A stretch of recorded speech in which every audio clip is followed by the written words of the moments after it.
I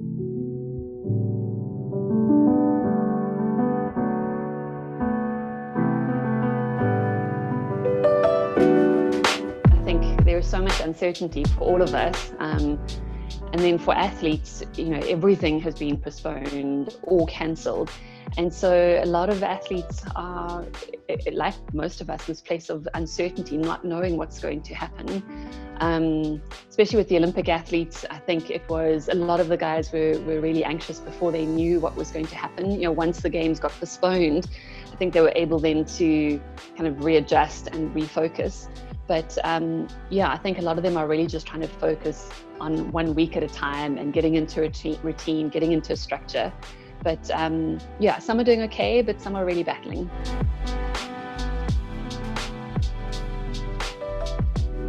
As you're saying, with routine, it's upside down, and there also is no routine. And one of my real areas of interest in sports psychology is retirement from elite sport. And what a lot of athletes battle with when they transition out of sport is this lack of structure. It's one of the things they actually battle with the most. And so a lot of athletes are feeling that now, even if they're not retiring. It's, you wake up normally and your day is planned for you. You know exactly what you need to do. You know what goals you've got. And now to wake up without that structure, it's quite jarring, for a lot of athletes. And so one of my tips to all the athletes I'm working with is try and create a routine as quickly as possible, create a structure. You don't just say, well, I'll just do some exercise, like schedule it in, whatever it is, from 7 to 8 or 7 to 8, I'm going to train, then again from 4 to 5 in the evening. Even if you just got 2 things that that you're going to do during the day. But it's incredibly important that athletes get into some kind of structure and routine.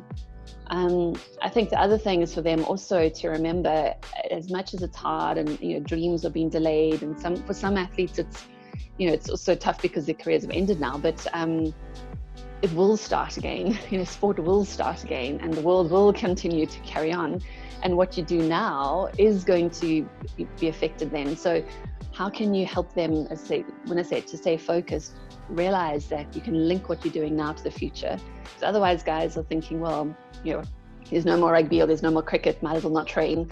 But to say there is going to be rugby, there is going to be cricket, it's just maybe not in the same time frame. So trying to help them link what they're doing now to their future.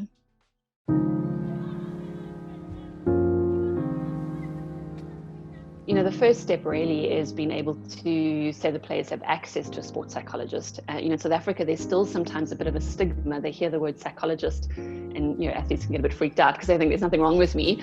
And so, there's still this work to be done in sports psychology in South Africa to say it's like a mental coach, just like you would have a trainer, strength trainer. That's what they're here for. And interestingly, a lot of players actually want more of it. It's trying to get the coaches to understand, that this is an important part of training. So I think the first step is an awareness of what sports psychology can do.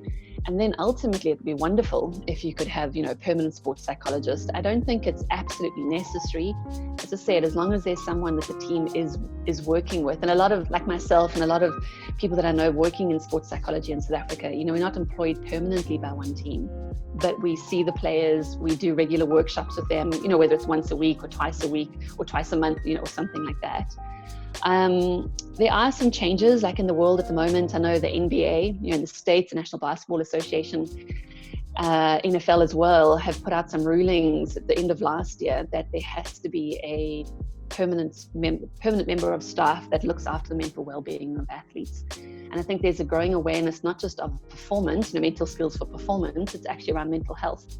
So they need to have a permanent psychologist or sports psychologist working with them, and then access to a psychiatrist as well, if players need to get medication. And I think that's a huge step forward in terms of mental health in elite athletes, is actually, when I say almost forcing, which sounds terrible, but forcing federations and organizations to take this seriously.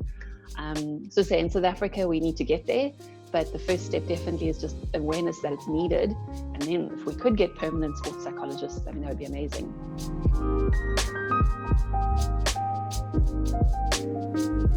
I think, as you say, as fans, we forget that these athletes are people first. So there's a person behind the athlete, and so they go through normal things that normal people go through. It's just very often played out on a very public stage.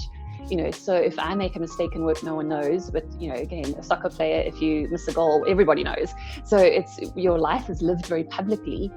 And so, a lot of athletes battle. When I say a lot of athletes, there is more and more athletes, there are more and more athletes speaking out around mental health, such as depression and anxiety, the pressures of performance, and so particularly in the public eye.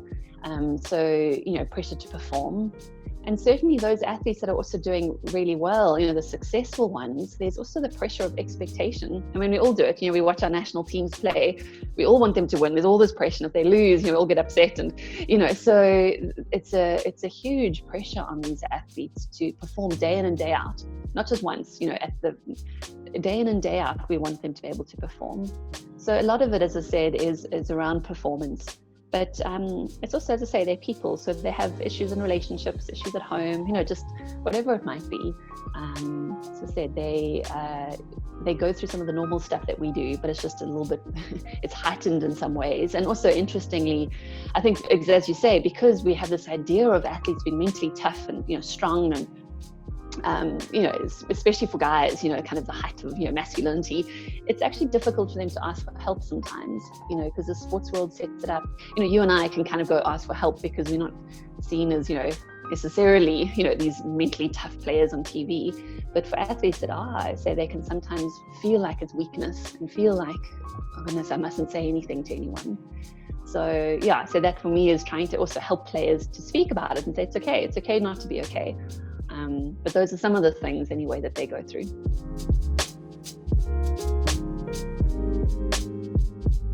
Your life is lived in this public eye.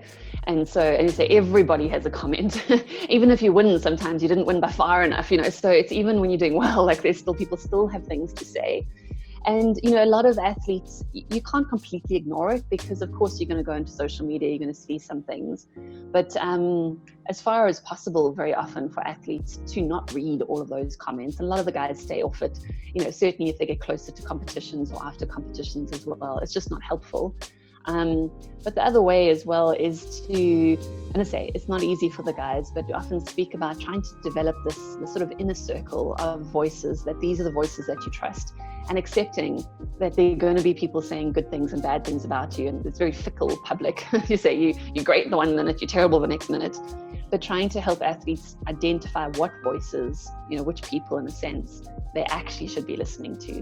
Because we don't know, sometimes, players, something's happened at home, and they still have to go run out and play. And they're like, oh, why are they playing like that?